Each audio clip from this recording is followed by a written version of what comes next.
வணக்கம். இன்று ஒரு முக்கியமான விடயம் தொடர்பாக கதைக்க இருக்கிறேன். இஸ்யாமுதன் என்ற ஒரு போராளியாக தன்னை அறிமுகப்படுத்திக் கொள்கிறவர் ஒரு பேக் ஐடியில் வந்து நின்று சில பதிவுகளை எழுத்து மூலம் போட்டிருக்கிறார்.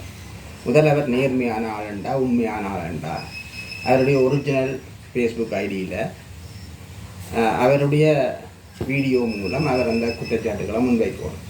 அதுக்கு வக்கில்லாதவர் அதில் வந்து சகுனியும் சாணக்கியனும் என்ற ஒரு ஃபேஸ்புக் ஐடி 10 வருஷம் தான் 2009ஆம் ஆண்டு போராளியாக இருந்து குப்பி அடிக்க மனம் இல்லாமல் இராணுவத்தினர் சரணடைஞ்சு என்று சொல்லியிருக்கிறார். தன்னுடைய பிறந்த ஆண்டு மாதம் இப்போ பதிவு செய்திருக்கின்ற 99ஆம் ஆண்டு 99ஆம் ஆண்டு பிறந்தவருக்கு 2009ஆம் ஆண்டு எத்தனை வயசு இருக்குன்னு சொல்லுவோம்? 10 வயசுல என்ன பால்குடி இவையா வச்சு போராட்டம் நடத்தினார். என்னத்துக்கு இவையை வச்சு என்ன செய்யலாம் போராட்டத்தில்? அதே அந்த எனக்கு நம்ம என்னென்னா அந்த மூக்கை பிடிச்சா வாயா உண்ட தெரியாத ஆக்கெல்லாம் நாங்கள் இருப்போம். ஒரு பொய்யை சொல்கிற நேரமும் அதை உண்மையாக சொல்லணும் என்றதை மறந்து அந்த பொய்மைக்கு ஒரு பொய்யை சொல்ல போனால் 1000 பொய்யை சொல்லணுன்ற மாதிரி இந்த தங்களுடைய பழைய அந்த பொய்களை மறைக்கிறதுக்காக இன்னும் பல பொய்களை சொல்லி அது பிடிபட்டு போகிற நிலைமை தான் அவருக்கு இருக்குது. நான் நினைக்கிறேன் என்ற கணிப்பு சரியாக இருந்தால் இந்த என்ன பேர் இஸ்யாமுதன் என்று சொல்கிறவர் கிளிநொச்சியில் பிரபலியமான ஒரு கொத்துரொட்டி கதைக்கு தொடர்புள்ள ஆளாக இருப்பாருன்னு நம்புகிறேன். நான் உங்களுக்கு யாருன்னு விளங்கிடு. ஆகவே அவர் நாங்கள் ஒன்றும் 14ஆம் தேதி 21ஆம் தேதி நடத்தப்பட்ட அந்த ஒன்று கூடல்ன்றது ஒரு கட்சிக்காரருக்காகவோ இல்லை சில குறிப்பிட்ட ஆட்களுக்காகவோ நடத்த இல்லை. நாங்கள் பப்ளிக்காக பல நாட்களுக்கு முதலே வெளிப்படையாக அதை அறிவித்து யாரையும் விதிவிலக்கு இல்லாமல் கலந்து கொள்ளலாம் என்றதை தெரிவித்து வந்திருந்தவர்கள். ஆகவே இதில் நாங்கள் அந்த கட்சிக்காரன் இந்த கட்சிக்காரன்றெல்லாம் பெரியற செய்ய இல்லை. குறிப்பாக மாவீரர் பெற்றோர்கள், போராளிகள், பொது அமைப்புகள், சமூக பிரதிநிதிகள் என்று சொல்லி பல தரப்பட்டவர்கள் அங்கே வந்திருந்தவர்கள். அவங்க வந்திருந்த க்ரௌட்டை பார்த்தீங்கன்னா தெரியும், அதில் இவ்வளவு மக்கள் வந்திருந்தவர்கள். அவை இது ஒரு முட்டாள்தனமான தங்களுடைய அந்த தவறை ஏற்றுக்கொள்ளாமல் திருப்பி நியாயப்படுத்தி கொள்கிற அந்த ஒரு பக்குவமற்ற செயல்பாடாகத்தான் நாங்கள் பார்க்குறோம். இப்போ இந்த விடயத்தை பொறுத்தவரை இல்லை, தாங்கள் ஒரு தவறை செய்துட்டு அந்த தவறை நியாயப்படுத்த முற்படினோம். அந்த நியாயப்படுத்தலுக்கு தமிழ் தேசியம் என்ற ஒரு போர்வையை தாங்கள் தவறை செய்து போட்டு ஓடிப்பு அதுக்கு ஒளிஞ்சு கொள்கிற பக்கம் உண்ட இந்த இலங்கை தமிழரசு கட்சியின் கிளிநொச்சிக்குள்ளே செய்து வர்றதை நாங்கள் பார்த்து வர்றோம். முதலாவது இப்படி ஒரு தவறு நடந்துட்டு இந்த கூட்டம் என்னத்துக்காக நடத்தப்பட்டன்றதை அவர் சொல்லியில்லை. நான் பல போராளிகளுக்கும் பல மாவீரர் குடும்பங்களுக்கும் இன்னும் பல மாவீரர் என்ற பிள்ளைகளுக்குமாக உதவி வழங்கி கொண்டிருக்கிறோம். அது வெளிப்படையானது. அது தொடர்பு கொண்டால் நாங்கள் எப்பயும் அதை ஆதாரபூர்வமான கருத்துக்களோடு சான்றுகளோடு அதை நிரூபிக்கிறதுக்கு தயாராக இருக்கிறோம். ஆனால் நாங்கள் அந்த ஃபேஸ்புக்கில் போட்டு இந்த உதவியை செய்கிறோம்ட்டு நாங்கள் இந்த படங்களை முகவரிகளை போட்டு அல்லது பேர் விவரங்களை போட்டு நாங்கள் விற்க விரும்புகிறோம். அது ஒரு கௌரவமான உதவியாகத்தான் அவர்களுக்கு நாங்கள் செய்து கொண்டிருக்கிறோம். ஆகவே இந்த விடயத்தை பொறுத்தவரையில் இவர்கள் அந்த இடத்துல நாங்கள் உதவி பற்றி கதைக்கிறதுக்காக நாங்கள் ஒன்று கூட நடத்தியில்லை. அந்த ஒன்று கூடலின்ற நோக்கம் அங்கே பெனரில் கட்டப்பட்டிருந்தது. நாங்களும் பல தடவை இதை சொல்லியிருந்தாங்க.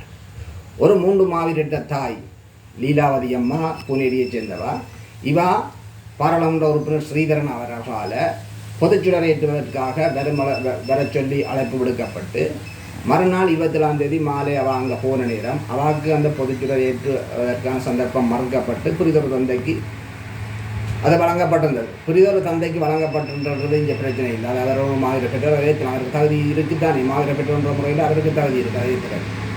ஆனால் இந்த தாயை வளைச்சு போட்டு அதை பிறகு இன்னொரு கட்சிக்கால அவன் அந்த தொடர்பு இருக்குன்றதால அவாவுக்கு மறுதளிக்கிறார். ஆனால் இந்த கட்சியோட தொடர்பு இருந்தாலும் அவள் மாவீரட்ட தாய் தான், அதை உங்களால் மாற்றி அமைக்க முடியாது. ஆகவே நீங்கள் உங்களோட சுயநலத்துக்காக கேட்க பேச ஆக்கள் இல்லை என்று சொல்லி உங்களோட திருவிழாங்களை செய்கிறதுக்கு இனிமேல் கிளிநொச்சி மண்ணிலையும் தாயக பிரதேசத்திலையும் உங்களுக்கு இடம் இல்லை.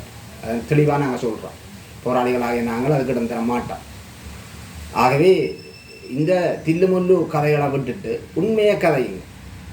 நாங்கள் அதில் திரு அச்சுதன் அண்ணே அவர்களும் போராளி அச்சுதன் அண்ணே அவர்களும் வேங்கை அண்ணே அவர்களும் அந்த இடத்துல வச்சு தான் சந்தர்ப்பம் கேட்டவே தங்களுக்கும் கதைக்கிறதுக்கு டைம் தரச்சு.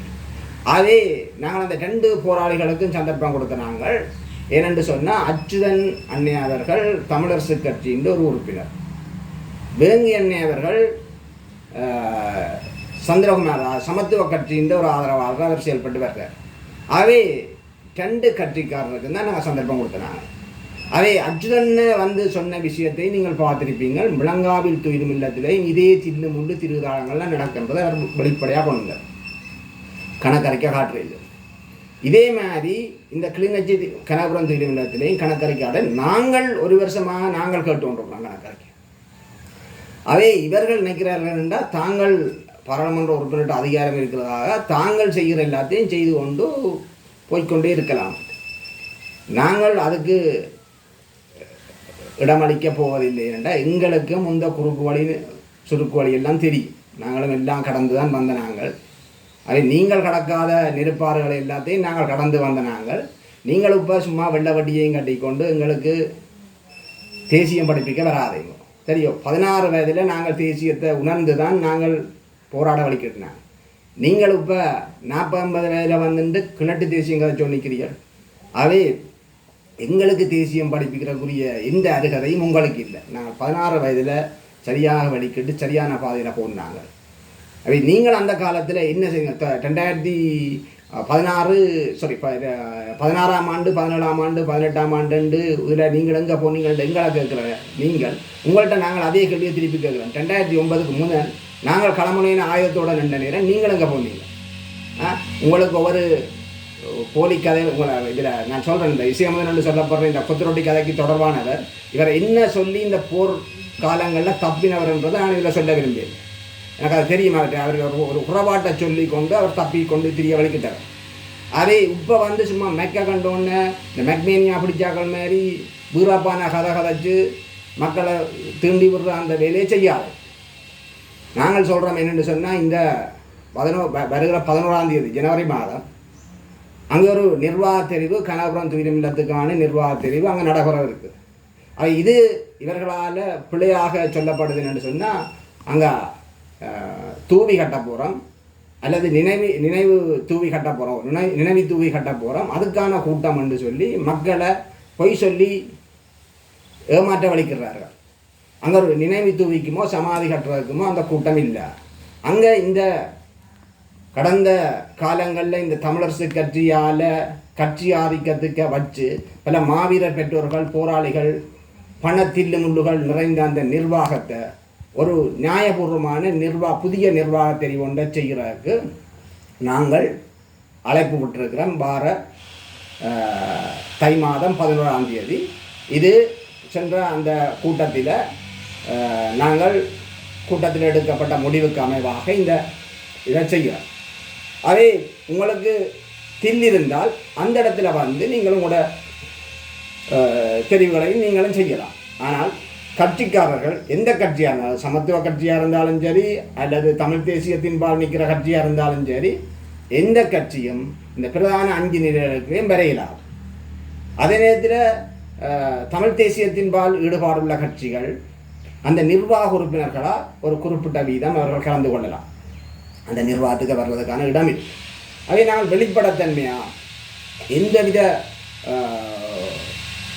நேர்மையற்ற செயலும் அல்லாமல் ஒரு உண்மையாக ஒரு மக்களுக்கு ஒரு சரியான நிர்வாகத்தை கட்டி கொடுக்கணும்ன்றதில் அமைச்சு கொடுக்கணும்ன்றதில் தெளிவாகத்தான் நான் வந்து செயல்பாட்டை செய்கிறேன். உங்களுக்கு தில்லி இருந்தால் நேரம் மோதிப்பாரு.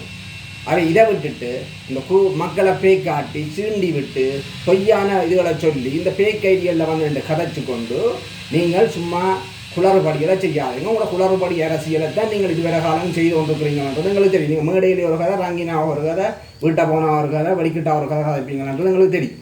உங்களோட அந்த தில்லமுண்ட அரசியல்கள் எவ்வாறுன்றது எங்களுக்கு தெரியும். உங்களுக்கு துயிலும் இல்லத்துக்குள்ள வர்ற காசை முறைகேடுகளாக பயன்படுத்துறதுக்கு நீங்கள் துணிகிறீங்க வேண்டாம். நீங்கள் எவ்வளவு கேவலம் கட்ட ஆக்கலன்றதை நீங்களே கணக்கு போட்டுக்கொள்ளும். துயிலும் இல்லத்துக்கண்டு வர்ற நிதியில் உங்களோட வயிறு வளர்க்கணும், உங்களோட அரசியல் செய்யணும் வலிக்கிறீங்கண்டா நீங்கள் எவ்வாறு அந்த மாவீரர்களையும் போராளிகளையும் மதிக்கிறீங்கன்றதை முதல்ல வச்சுக்கணும். உங்களுக்கு துயிலும் இல்லத்தில் காசு மிஞ்சினா 4 மாவீரர் பெற்றோர்களை கூப்பிட்டு கொடுங்க. அது இன்றைக்கும் எத்தனை கஷ்டப்பட்டு இருக்கிற மாவீரர் குடும்பங்களை கூப்பிட்டு கொடுங்க, போராளிகளுக்கு கூப்பிட்டு கொடுங்க. அதை செய்யும். அதை விட்டுட்டு உங்களோட வயிறு வளர்க்குற அரசியல், இந்த போலி அரசியலை காட்டி வயிறு வளர்க்குற உங்களோட சுயநலவாத அரசியலுக்கு துயிலும் இல்லத்தை சாட்டி காசு எடுக்கணும்னு நாங்கள் நீங்கள் நினைக்காதீங்க. நாங்கள் அதை நிரூபிக்கதாக இருக்கிறோம். இப்போ 3ஆம் வருஷம் நீங்கள் 2.5 லட்சம் ரூபா ஜெனரேட்டருக்கு போட்டிருக்கிறீங்க. ஒரு தென்னம்பிள்ளைக்கு 100 ரூபாய்க்கு மேலே, தென்னம்பிள்ளைக்கு 200 ரூபாய்க்கு மேலே கணக்கு முடிச்சிருக்கிறீங்க. இவ்வாறெல்லாம் பல தில்லு முள்ளுகளை வச்சு கொண்டு தான் உங்களோட கட்சி ஆதிக்கத்துக்கு வச்சு கொண்டு இருக்கிறீங்க. இன்னும் நான் கதைக்க வழிகிட்டேன்னா உங்களை இன்னும் தாக்கி கதைப்பேன். நான் அவ்வளோத்துக்கு மோசமாக கதைக்க விரும்ப இல்லை. அதே நீங்கள் சொல்கிற இந்த 13 லட்சம் எனக்கு வந்த 2022ஆம் ஆண்டு எனக்கு வந்தன்றதையும், அந்த 6 உங்களுக்கு சொன்ன அந்த 2 கால் இல்லாதவன்றதையும் எனக்கு முன்னால் கொண்டு வாங்க. உங்களுக்கு தீர்ந்து இருந்தால் வச்சுக்கோ. எனக்கு முன்னால் இந்த உங்களுக்கு சொன்ன 2 கால் இல்லாதவன் இருக்கிறானல்லோ, அவனையும் கூட்டிக் கொண்டு வாங்கோ. அந்த எனக்கு 13 லட்சம் அனுப்பின அந்த அவனையும் நேரடியாக ஆதாரங்களோட கூட்டிகிட்டு வாங்க.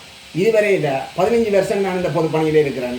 அதுக்கு முதல் விடுதலை போராட்டத்தில் ஒரு போராளியாக இருந்தேன். நான் அந்த போராளியாக நான் வெளியில் வந்து நான் இந்த பொதுப்பணியை ஒரு சமூக பொறுப்போடு ஒரு விடுதலை போராளியாக இருந்து செய்கிறேன். அவை என்னுடைய பக்கத்தில் நீங்கள் ஏதாவது தில்லு முள்ளு பிரச்சனைகள் இருக்குன்னு சொன்னால் ஆதாரத்தோடு கொண்டு வாங்க. நான் அதை முகம் கொடுக்குறதுக்கு நான் தயாராக இருக்கிறேன்.